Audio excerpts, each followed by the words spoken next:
Hello and welcome back to my kitchen.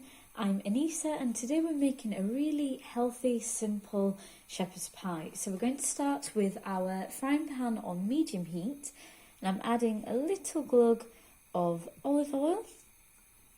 And we're going to start by frying off our onions a little bit. So here I've got one large diced onion and I'm just going to let that saute until it softens and just starts to pick up a little bit of a golden colour. My onions have softened and they're just beginning to take on a little colour. I don't know if you can see that from the video. This took around 3 to 4 minutes and now I'm adding around 4 reasonably large or medium-sized cloves of garlic and we're just going to give that around 30 seconds to fry off. After around 30 seconds, I'm adding a medium-sized carrot, which I've just diced into little chunks. And we're just going to fry that off for another couple of minutes.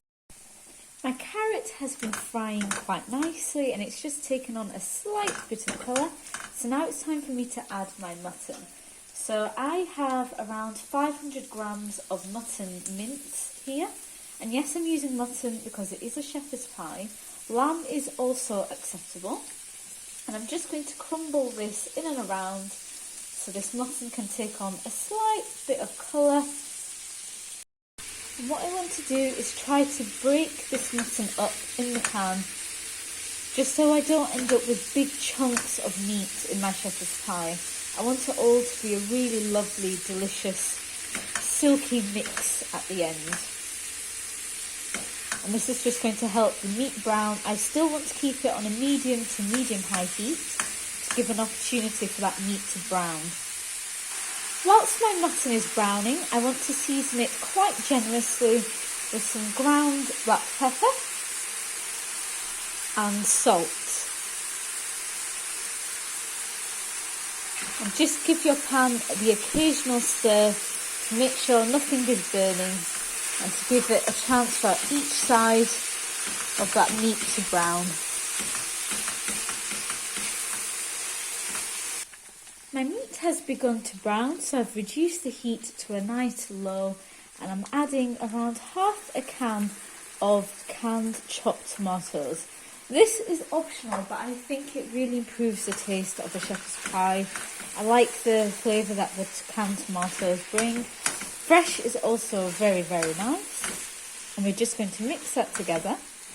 I'm also going to add 150 grams of frozen peas.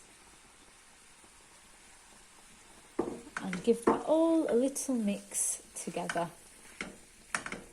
I love the really bright vibrancy those peas give. And I'm not too keen on a very, very meaty shepherd's pie, so I feel like a little bit of vegetables helps to balance it out. This step is optional. I like to add half a teaspoon of crushed red chillies, just for that tiny hum of spice in my shepherd's pie. You can add more or less according to how you like yours.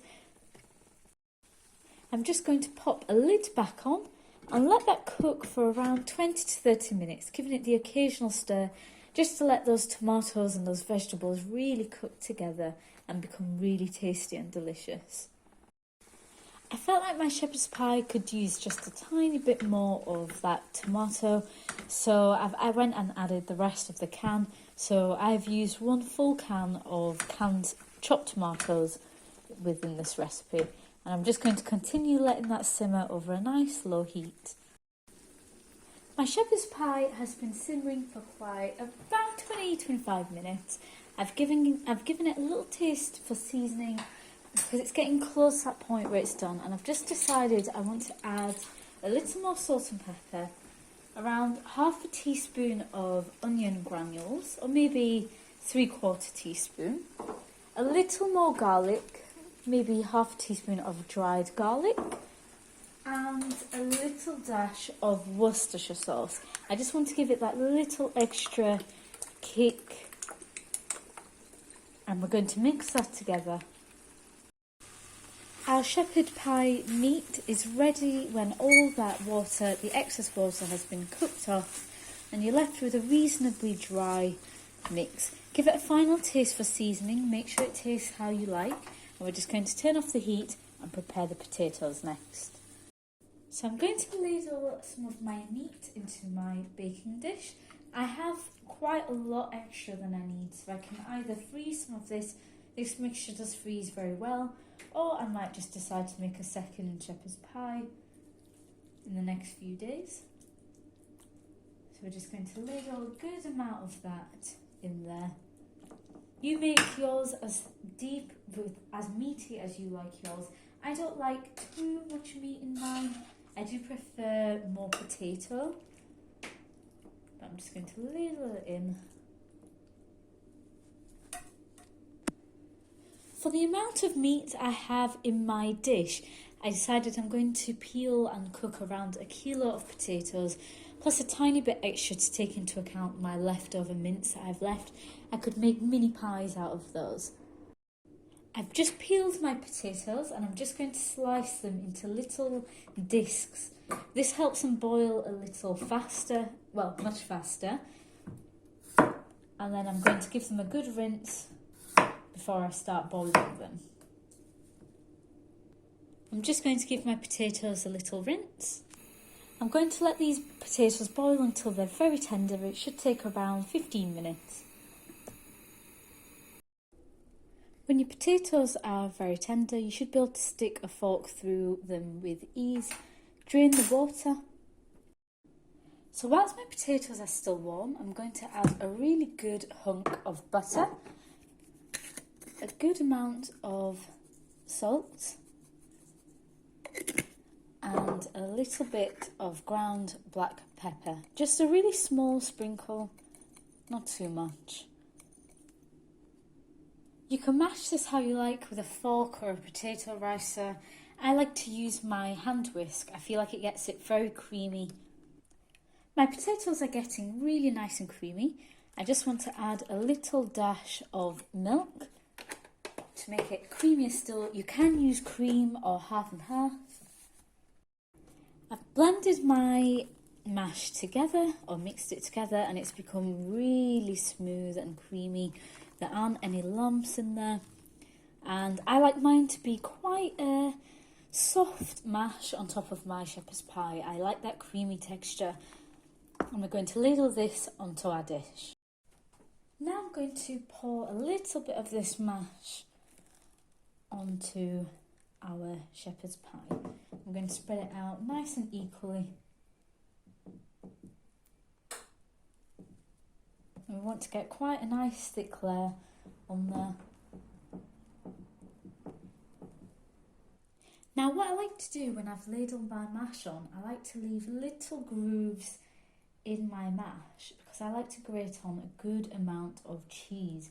And I love when you get those little craters of extra cheesy goodness in there. So I'm going to ladle on a good amount of cheddar cheese. I really love cheese on top of my shepherd's pie. I know it's not the most traditional topping, but I don't really care too much for a traditional shepherd's pie. This is my way of doing it.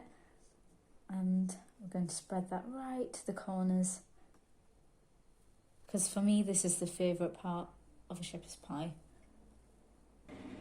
And voila, my beautiful shepherd's pie is ready for the oven. I'm putting it on a baking tray just in case of any spillage. It's easier to clean. I'm going to put this in a preheated 180 degrees Celsius oven. We're just going to cook it until the top is a nice, beautiful golden colour and it's bubbling on the sides. And that's all there is to it. My shepherd's pie is a delicious golden brown. You're going to want to let it rest for around 15 minutes before you tuck in. It just helps let that mashed potato set. I personally like when the mashed potato is still very creamy, so I like to tuck in quite quickly. And let's just see what that looks like when you spoon it out. You can tell that mash is just super creamy.